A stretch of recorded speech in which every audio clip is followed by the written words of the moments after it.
When I had committed to 30 days of sobriety, I think part of it was I had gotten to a place where I realized that my life, the way it is, actively drinking, is so freaking miserable.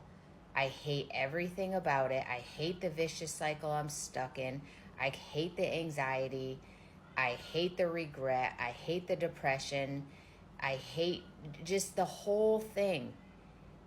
If I quit and the next 30 days are miserable as well, what do I have to lose? Because the life I'm living right now while I'm drinking is so miserable. So it definitely did come from a place of desperation of there's nothing else I can do right now besides give change a chance. And I didn't want to quit drinking. I didn't feel ready to quit drinking, but there was something in me that knew I needed to try something. And I like how with making a 30-day commitment, it had an end date to it. So if after those 30 days I wanted to go back to drinking, I could.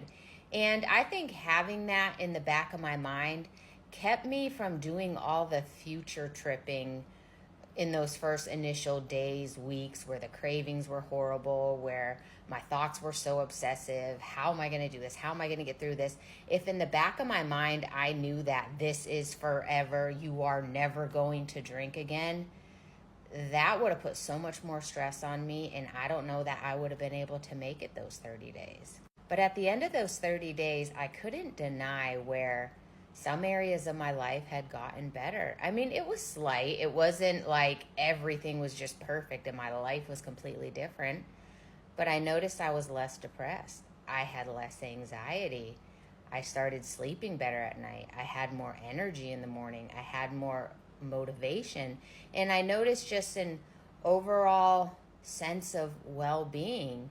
And at the end of those 30 days, I didn't feel ready to go back to drinking.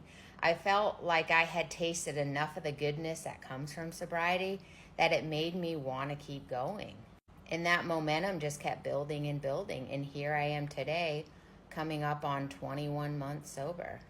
But it all started with just a 30-day commitment to give change a chance. Because in order for change to happen, you have to create an environment like that.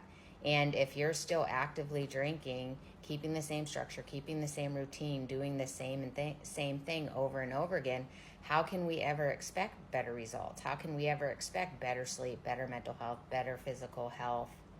We're going to keep getting the same result over and over again, because if nothing changes, then nothing changes.